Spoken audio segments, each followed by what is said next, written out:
টানা ১৩ বছরের বেশি সময় একে অন্যকে ছেড়ে যাননি কখনো। বলছি টলিউড নায়ক অঙ্কুশ হাজরা আর অভিনেত্রী ঐন্দ্রিলা সেন। তাদের বন্ধুত্ব প্রেমের কথা জানে না এমন কেউই যেন নেই। সামাজিক যোগাযোগ মাধ্যম থেকে পর্দা কিংবা অনুষ্ঠানে দুজন দুজনের সঙ্গে। সবার মনেই প্রশ্ন ছিল কবে ৭ পাক ঘুরবেন অঙ্কুশ ঐন্দ্রিলা। তাদের কোনো দিক থেকেই বাধা নেই, দুই পরিবারের সম্মতিও আছে, সেটা অনেক আগে থেকেই জানা। আজ সারাদিন টলিউডে তোলপাড় চলছে এই জুটির একটি ভিডিও দেখে। ভিডিও পোস্ট করেছেন ঐন্দ্রিলা নিজেই।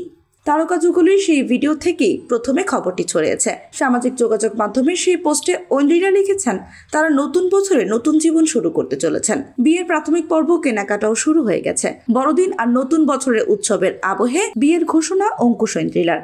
ভিডিওতে দেখা গেছে শপিং করতে গেছেন এই জুটি। মনে হচ্ছে বিয়ের পোশাকের দায়িত্ব পড়তে যাচ্ছে পোশাক শিল্পী অভিষেক রায়ের কাঁধে। তার পোশাক সম্ভার থেকে ঐন্দ্রিলাকে সোনালী জড়িতে বোনা শাড়ি, বিয়ের গয়না বেছে নিতে দেখা গেছে। বিয়ের দিন নায়ককে হয়তো দেখা যেতে পারে সনাতনী ধুতি পাঞ্জাবিতে। প্রীতিভোজের দিন হয়তো পড়তে পারেন কালো শেরওয়ানি। ভিডিওর ক্যাপশনে দুজনে লিখেছেন নতুন বছরে কাছের মানুষদের হাত ধরে জীবনের নতুন পথ চলার পরিকল্পনা। বিয়ের কেনাকাটার ভিডিও থাকলেও কবে শুভ দিন সেটি এখনো জানাননি অঙ্কুশ কিংবা ঐন্দ্রিলা কেউই।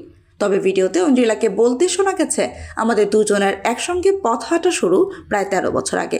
খুনসুটি, হাসি, মজা আর নিজেদের কাজ নিয়ে দিব্যি সময় কেটে যাচ্ছে আমাদের। আজকাল সবার একটাই কথা, বিয়ের সাজে কবে দেখতে পাবো তোমাদের। যদিও সত্যি সত্যি অঙ্কুশ ঐন্দ্রিলা বিয়ে করছেন নাকি এটি কোনো সিনেমার প্রচার বা টেলিভিশন বিজ্ঞাপন সেটি এখনো পরিষ্কার নয়। এ বিষয়ে আনুষ্ঠানিকভাবে কেউই কিছু বলেননি এখনো, সে কারণে রহস্য কিছুটা থেকেই যায়। টলিউডের অন্যতম সফল জুটি অঙ্কুশ ঐন্দ্রিলার প্রেম বহুদিনের। শিশু শিল্পী হিসেবে অভিনয় আসেন ঐন্দ্রিলা। অঙ্কুশ নায়ক হিসেবেই শুরু করেন অভিনয় জীবন। দীর্ঘদিন সম্পর্কে থেকেও অনেক পরে একসঙ্গে কাজ করেছিলেন ম্যাজিক ছবিতে। একসময় সিরিয়ালের পর্দায় চুটিয়ে অভিনয় করেছেন ঐন্দ্রিলা। সেই সময় তিনি ছিলেন বাবলি অভিনেত্রী। ওজন কমিয়ে নতুন অবতারে বড় পর্দায় কাজ শুরু করেন ঐন্দ্রিলা।